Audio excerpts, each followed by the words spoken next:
Welcome back to Lexington Law and our credit webinar series. Today we're going to discuss what makes up your credit score. There are 5 different factors that we know of that build your credit score.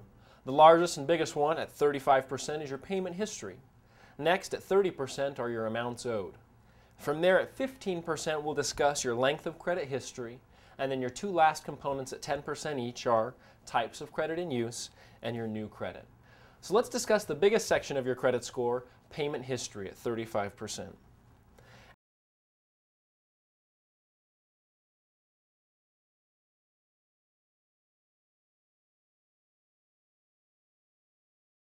We're referring to those late payments.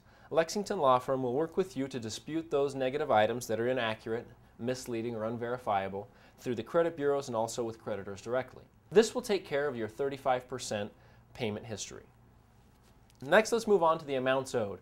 30% of your credit score is built up by the amounts owed.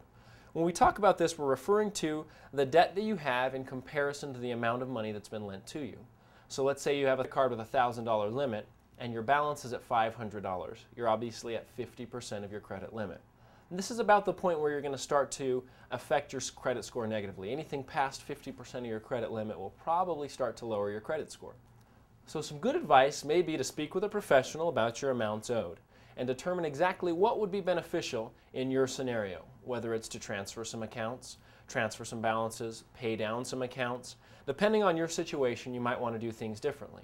This is why it's always important to discuss this with a professional. When we refer to amounts owed, we're talking about 2 different kinds of accounts: installment accounts and revolving accounts. When we refer to our installment accounts, we're talking about auto loans, mortgages. We're talking about those loans that have a payment date. So let's say they're on a 4-year payment plan or a 30-year payment plan, where in comparison our revolving accounts are those accounts that don't necessarily have an end date. We have a monthly bill, obviously, if we rack up any balances, but there's essentially no end date. There may be an expiration date, but we can always renew those accounts. They can revolve, kind of like a revolving door, and keep going forever. Moving on, let's discuss length of credit history. This is going to make up 15% of your credit score, so it's definitely important. Your length of credit history, we're talking about how long your accounts have been open. So obviously an account in good standing with no late payments that's been open for, let's say, 4 years is probably going to build your score more so than an account that was just open 4 months ago. So length of credit history, to build a strong credit score in this aspect, we want to have an account that's been open for a while. Now, if you're thinking right now, I only have a few open accounts that are just recently open, maybe you're just a recent student or just younger and just getting into the credit industry and you don't have a lot of long open accounts, there are other ways that you can build a positive credit history. And the way you can do that is by working with a professional. Lexington Law Firm, as I've mentioned previously, offer great credit score coaching. In these coaching, they can discuss different ways and avenues you can research and dive into to better and strengthen your length of credit history. At 10% next, we're going to talk about new credit. This is only 10% of your credit score, so it's not the biggest factor, but it's still important if you look at our industry today and recognize that every point counts.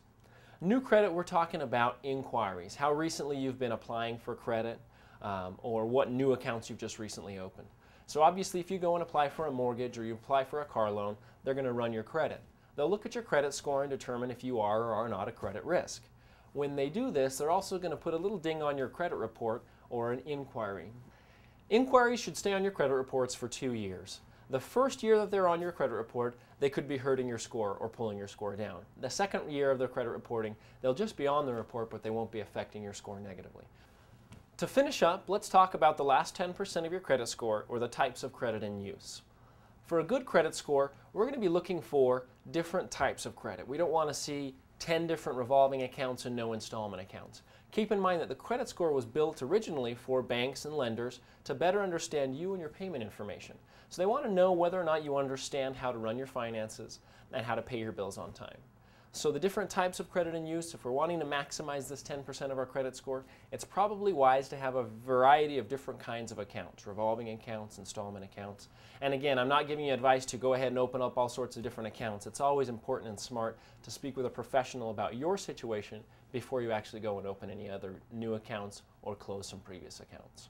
So as you can see, your credit score has a lot built into it. If you have any questions about your credit score or you'd like to learn more about what goes into your credit score, don't hesitate to speak with a paralegal at Lexington Law. where they'd be more than happy to help educate you and help you learn more about your credit score. That's all we have for today, guys. Hopefully you've learned a little bit more about your credit scores, and don't hesitate to give us a call if you have any other questions.